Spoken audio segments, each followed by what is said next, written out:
Good morning children. तो बच्चों, हम लोग पढ़ रहे थे इलेक्टोरल पॉलिटिक्स। आज हम पढ़ेंगे इलेक्टोरल पॉलिटिक्स का next topic, reserve constituency. Reserve constituencies क्या होती हैं, यानी जो सीट रिजर्व हों। आवर कॉन्स्टिट्यूशन, क्योंकि हम एनसीईआरटी बुक से पढ़ रहे हैं तो आपको बहुत ईजीली समझ में आ जाएगा कि रिजर्व कॉन्स्टिट्यूंसीज क्या होती हैं। जो हमारा कॉन्स्टिट्यूशन है वो सभी सिटीजन्स को इंटाइटल करता है, या सभी सिटीजन्स को ये राइट देता है कि वो एक रिप्रेजेंटेटिव के थ्रू अपने को रख सकते हैं। The constitution maker however were worried that in an open electoral competition certain weaker section may not be stand a good chance to get elected to the Lok Sabha and the state legislative assembly।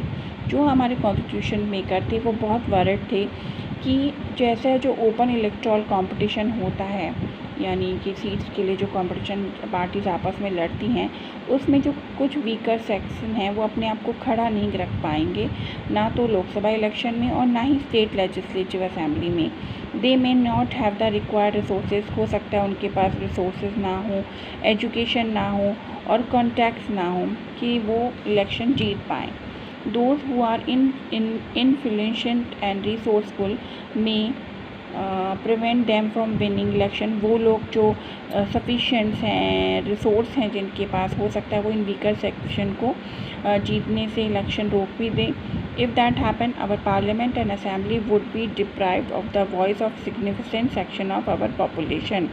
तो इसके लिए क्या है, अगर ऐसा होगा तो हमारी पार्लियामेंट जो हमारी असेंबलीज़ है उसमें इन वीकर सेक्शन की कोई भी आवाज़ नहीं खड़ी हो सकती, मतलब क्योंकि उनको वहाँ तक पहुँच ही नहीं पाएंगे।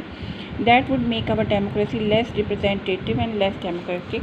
और अगर ऐसा होगा कि किसी एक सेक्शन को बराबर अधिकार या बराबर आगे बढ़ने का मौका ना मिले, तो हम ये नहीं कह सकते कि हमारा कंट्री एक रिप्रेजेंटेटिव डेमोक्रेटिक कंट्री है। ऐसे में लेस डेमोक्रेटिक कंट्री ही रह जाएगा। So the maker of our constitution thought of a special system of reserve constituency for the weaker section. इसलिए हमारे कॉन्स्टिट्यूशन मेकर ने जो है एक स्पेशल थॉट निकाला, एक स्पेशल सिस्टम निकाला, जिसमें कि जो रिज़र्व कॉन्स्टिट्यूंसीज़ हैं यानी रिज़र्व सीट्स हैं उनको वीकर सेक्शन के लिए रखा गया। कुछ वीकर सेक्शन के लिए कुछ रिजर्व कॉन्स्टिट्यूंसी रखी गई। Some constituencies are reserve for people who belong to the schedule caste. क्या क्या सीट्स हैं? कुछ कॉन्स्टिट्यूंसी में जो रिज़र्व सीट हैं वो शेड्यूल कास्ट के लिए, शेड्यूल ट्राइब के लिए और एससी सीट्स के लिए रिजर्व हैं। इन एससी यानी कि schedule caste reserve constituency only someone who belong to the schedule caste can stand for election.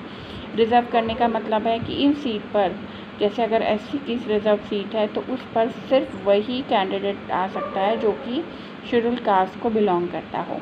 Similarly, only those belong to the scheduled tribes can contest on election from a constituency reserved for ST। Same as it is ST के लिए भी होता है।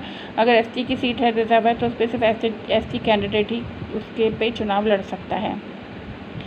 आज के time में लोकसभा में लगभग 84 सीट्स जो हैं वो रिजर्व हैं for schedule caste and 47 for the schedule tribe के लिए।